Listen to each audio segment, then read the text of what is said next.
Assalamualaikum warahmatullahi wabarakatuh. Kami dari kelompok 10 akan menjelaskan tentang materi praktek menyusun proposal penelitian empirik. Yang pertama akan kita bahas, apa sih proposal penelitian itu? Proposal penelitian adalah desain atau rencana penelitian yang akan diajukan kepada pihak penyelenggara penelitian. Jadi, proposal penelitian ini menjelaskan tentang berbagai hal yang secara detail terkait rencana sebuah penelitian.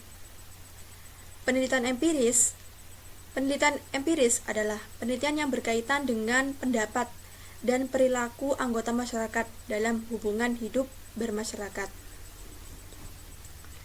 Jadi dalam penelitian empiris ini mengungkapkan tentang implementasi hukum yang hidup atau living law dalam masyarakat melalui perbuatan yang dilakukan oleh masyarakat itu. Sehingga proposal penelitian secara garis besar isinya sama, akan tetapi formatnya yang berbeda, disesuaikan dengan jenis penelitian yang akan digunakan, apakah masuk dalam penelitian empiris atau masuk dalam penelitian normatif. Keduanya ini memiliki sedikit perbedaan. Yang selanjutnya tentang susunan proposal skripsi penelitian empiris. Berikut dari poin A sampai poin L. Yang selanjutnya akan kita bahas tentang latar belakang. Latar belakang menguraikan keadaan atau hal-hal yang dapat menimbulkan masalah yang ingin diteliti, alasan-alasan atau sebab-sebab peneliti ingin meneliti atau menelaah secara mendalam masalah yang dipilihnya. Misalnya, di dalam latar belakang menguraikan perbedaan Dasolon dan Dasein atau menguraikan keunikan kasus yang akan dikaji. Karena di dalam penelitian empiris ini lebih menekankan informasi yang berhubungan langsung dengan masyarakat, yang terkini atau yang sekarang. Sehingga uraian dalam latar belakang ini lebih bersifat aktual. Uraian dalam latar belakang ini juga memuat teori dan uraian kasus. Akan tetapi, uraian teori ini tidak boleh melebihi dari uraian kasus. Sehingga akan lebih baik jika di latar belakang ini kita lebih mengembangkan uraian kasus. Yang selanjutnya tentang batasan masalah. Batasan masalah ini jika diperlukan atau jika perlu. Karena tidak semua seorang peneliti ini menggunakan batasan masalah, tapi akan lebih baik jika kita mencantumkan batasan masalah. Pembatasan masalah ini digunakan untuk menghindari adanya penyimpangan maupun pelebaran pokok masalah. Sehingga penelitian kita ini lebih fokus dan tidak di luar pembahasan. Yang ketiga tentang rumusan masalah. Rumusan masalah dirumuskan harus spesifik, jelas, singkat, dan padat.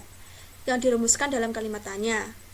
Nah, di dalam rumusan masalah ini biasanya digunakan 5W1H ya, tentang bagaimana, gimana, kapan, mengapa, apa, dan siapa. Akan tetapi, dalam menguraikan informasi yang lebih dalam, Oke, di sini saya akan menjelaskan tentang tujuan penelitian. Tujuan penelitian sendiri itu harus jelas, tegas, serta memiliki keterkaitan dengan rumusan masalah, dan menjelaskan hasil yang akan dicapai dirumuskan dalam bentuk kalimat pernyataan atau dirumuskan dengan kalimat yang diawali dengan mengidentifikasi, mendeskripsikan, mengkaji, menganalisis, menguji, dan membandingkan. Tujuan penelitian sendiri itu terdapat menjadi dua. Yang pertama yaitu tujuan umum. Tujuan umum yaitu meliputi tujuan yang akan dicapai secara menyeluruh yang dapat menjawab tema judul penelitian. Tujuan khusus yaitu meliputi jabaran atau rincian dari tujuan umum secara operasional sesuai dengan perumusan dan pembatasan masalah. Tujuan khusus akan menggambarkan hasil dan pembahasan yang akan diperoleh dari penelitian ini. Contoh tujuan penelitian itu jika rumusan masalah seperti adakah kesamaan cara mengajar guru senior dan guru baru, maka tujuan penelitiannya yaitu membandingkan cara mengajar guru senior dan guru baru. manfaat penelitian, yaitu bagian ini berisi penjelasan tentang kegunaan dan manfaat penelitian untuk kepentingan pengembangan teori dan praktek.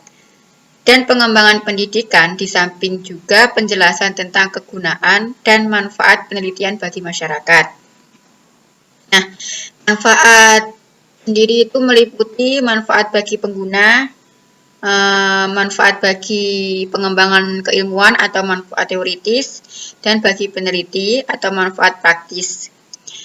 Nah, manfaat praktis itu secara khusus hasil penelitian memberikan masukan bagi si peneliti, masyarakat, instansi terkait, dan pengembangan ilmu pengetahuan dan teknologi serta diharapkan dapat dijadikan pertimbangan sebuah kebijakan. Nah, contoh manfaat penelitian sendiri itu yang pertama manfaat teoritis. Contohnya itu seperti ini. Hasil dari penelitian ini dapat menjadikan landasan dalam pengembangan media pembelajaran atau penerapan media pembelajaran secara lebih lanjut. Selain itu, juga menjadi sebuah nilai tambah khasanah pengetahuan ilmiah dalam bidang pendidikan di Indonesia. Yang kedua itu manfaat praktis. Yang pertama bagi siswa. Contohnya, hasil penelitian ini diharapkan dapat meningkatkan hasil belajar matematika siswa kelas 4 SD Negeri Jomblang 01 Kota Semarang tahun 2015-2016 dengan penerapan media. Yang kedua itu bagi guru, seperti penerapan media papan lempar dalam pembelajaran dapat memfasilitasi siswa dalam belajar dan mempelajari materi dengan mudah dan bermakna.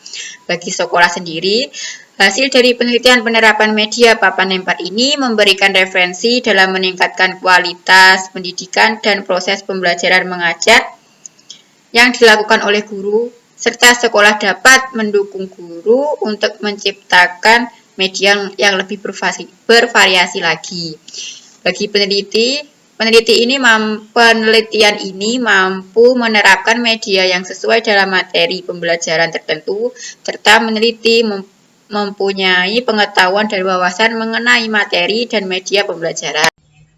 Baik, selanjutnya saya akan menjelaskan mengenai penelitian terdahulu. Penelitian terdahulu merupakan subbab dari tinjauan pustaka, berisi penelitian-penelitian yang telah dilakukan sebelumnya. Jadi, penelitian terdahulu adalah upaya peneliti untuk mencari perbandingan dan untuk menemukan inspirasi baru untuk penelitian selanjutnya. Di samping itu, penelitian terdahulu membantu peneliti dalam memposisikan penelitian yang hendak dilakukan, serta menunjukkan orisinalitas dari penelitian yang ia buat. Selanjutnya ada kerangka teori. Kerangka teori berisi teori serta konsep-konsep yuridis sebagai landasan teoritis untuk pengkajian dan analisis masalah. Fungsi dipergunakan dalam menganalisa setiap permasalahan yang dibahas dalam penelitian tersebut. Kerangka teori ini biasanya berbasis pada penelitian sebelumnya. Nah, rangkaian penjelasannya itu tak jarang disampaikan dalam bentuk bagan yang eksplisit. Kelebihan dari dipaparkannya kerangka teori dalam bentuk bagan adalah supaya mudah dan sederhana untuk dipahami. Contohnya seperti ini. Ini adalah contoh kerangka teori berbentuk bagan. Yang tercantum dalam bagan ini adalah poin-poinnya saja dari suatu masalah yang diteliti. Ini dilakukan untuk mempermudah tentunya. Nah, contoh kerangka teori tersebut menunjukkan bahwa asumsinya adalah definisi situasi melahirkan situasi baru yang mengakibatkan situasi yang didefinisikan benar-benar terjadi, yaitu masker langka. Tetapi, penyebab masker langka bukan seperti yang diharapkan, yaitu meningkatnya permintaan. Melainkan, masker langka karena adanya kepanikan situasi baru muncul akibat orang mendefinisikan situasi. Oleh karena itu, teori definisi situasi dianggap relevan untuk menjelaskan problem kelangkaan masker akibat panic buying. Ketika proposalmu disetujui, bisa jadi teori tersebut benar, tetapi mungkin juga keliru untuk menjelaskan kelangkaan masker. Jadi, kerangka teori hanyalah penjelasan sementara. Ketika kamu menemukan kenyataan di lapangan bahwa hanya segelintir orang saja yang panik yang beli masker dan jumlahnya tidak signifikan sehingga tidak menimbulkan kelangkaan adanya pabrik yang menimbun, maka teori tersebut tidak bisa menjelaskan. Teori lain yang bisa menjelaskan adalah kriminalitas, misalnya. Atau mungkin teori kelangkaan, tergantung temuan di lapangan. Bagan ini dibuat untuk menjelaskan rasionalitas atau rasionalisasi seseorang dalam membeli masker dalam jumlah yang banyak. Karena kita sedang hidup di masa pandemi, yang mana kondisi krisis ini membuat banyak asumsi-asumsi yang menimbulkan situasi yang krisis yang mengakibatkan kepanikan dalam suatu masyarakat dalam sebuah negara. Sekian dari saya, terima kasih. Selanjutnya, saya akan menerangkan tentang metode penelitian. Metode penelitian pada penelitian empiris ini diletakkan pada bab 3. Hal ini berbeda pada penelitian normatif yang diletakkan pada bab 1. Metode penelitian terdiri dari beberapa hal penting sebagai berikut. Yang pertama adalah jenis penelitian. Jenis penelitian ini dimaksudkan untuk menjelaskan jenis atau macam penelitian yang dipergunakan dalam penelitian. Yang kedua adalah pendekatan penelitian. Jenis pendekatan dipilih sesuai dengan jenis penelitian, rumusan masalah, dan tujuan penelitian. Yang ketiga adalah lokasi penelitian. Lokasi penelitian pada penelitian empiris lazim ditulis secara jelas. Dan yang keempat adalah metode pengambilan sampel atau untuk penelitian kuantitatif. Istilah sampel identik dengan penelitian kuantitatif. Dan yang kelima adalah jenis dan sumber data. Jenis dan sumber data yang digunakan dalam penelitian empiris berasal dari data primer, yakni data yang langsung diperoleh dari masalah melalui wawancara dan observasi. Dan yang keenam adalah metode pengumpulan data. Metode pengumpulan data ini menjelaskan urutan kerja, alat, dan cara pengumpulan data primer maupun sekunder yang disesuaikan dengan pendekatan penelitian. Dan yang terakhir adalah metode pengolahan data. Metode pengolahan data ini menjelaskan prosedur pengolahan dan analisis data sesuai dengan pendekatan yang digunakan. Misalnya, secara kuantitatif artinya menggunakan data, dan secara kualitatif yakni menjelaskan tentang teratur, runtut, dan logis. Dan selanjutnya saya akan menjelaskan tentang sistematika penulisan. Pada subbab ini menguraikan tentang logika pembahasan yang akan digunakan dalam penulisan skripsi, mulai bab pertama, pendahuluan sampai bab penutup, kesimpulan, dan saran. Uraian ini dalam bentuk paragraf, bukan poin per poin. Schedule penelitian.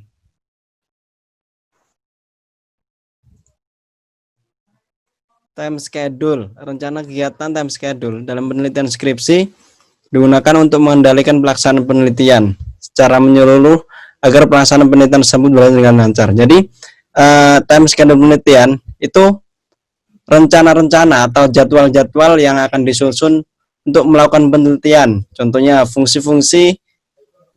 Jadi schedule ini tuh berfungsi untuk dalam penelitian skripsi itu digunakan untuk mengendalikan pelaksanaan penelitian secara menyeluruh agar pelaksanaan penelitian tersebut berjalan dengan lancar, berjalan secara sistematis, secara terjadwal. Untuk format rencana kegiatan, time schedule, ini bermacam-macam. Intinya, setiap kampus itu memiliki ketentuan-ketentuan masing-masing. Jadi, rencana itu kayak mana, terus akhirnya itu dipakai seperti itu. Terus next, daftar pustaka.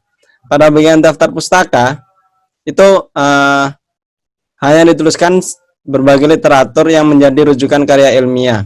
Sedangkan bahan bacaan lain yang tidak menjadi rujukan tidak perlu dimasukkan dalam daftar pustaka. Jadi daftar pustaka itu yang cuma yang diambil dari buku atau jurnal-jurnal yang memang itu ada rujukannya, itu taruh di daftar pustaka. Kalau misalnya nggak ada rujukannya terus pakai bahasa sendiri, udah nggak usah itu ya, soalnya itu menemuin. Terus habis itu lampiran hanya dibutuhkan bagi karya ilmiah yang tebal dan mempunyai banyak data yang tidak dapat dimasukkan dalam tubuh karya ilmiah. Contoh misalnya, lampiran yang perlu dimasukkan dalam bagian lampiran ialah foto, paduan interview, angket, gambar, bagan, atau bukti-bukti lain yang mendukung. Dan selain itu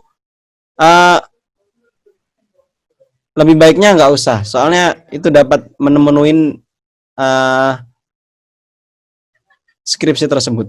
Oke, itu dari saya dan selanjutnya akan dilanjutkan oleh teman-teman. Nah, salah satu contoh penelitian empiris itu seperti punyanya Ahmadani Miratul tahun 2019, jual beli online dengan menambahkan kode invoice transfer di toko online Sema Hijab. Kajian perspektif hukum, transaksi elektronik, dan hukum Islam. Undergraduate thesis, Universitas Islam Negeri Maulana Malik Ibrahim. Nah, penelitian ini itu membahas tentang hukum Islam dan hukum transaksi online yang memberlakukan kode invoice transferan di Sema Hijab, bertujuan untuk mengetahui hukum Islam dan hukum transaksi elektronik pemberlakuan kode invoice. Penelitian ini juga tergolong.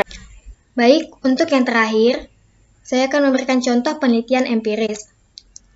Ini merupakan penelitian yang dilakukan oleh Taufikah Thayyibatut tahun 2020 mengenai efektivitas pasal 54 Undang-Undang Nomor 39 tahun 2007 tentang cukai berkaitan dengan peredaran rokok ilegal di Kabupaten Pamekasan, tinjauan Maslahah Mursalah, undergraduate thesis Universitas Islam Negeri Maulana Malik Ibrahim.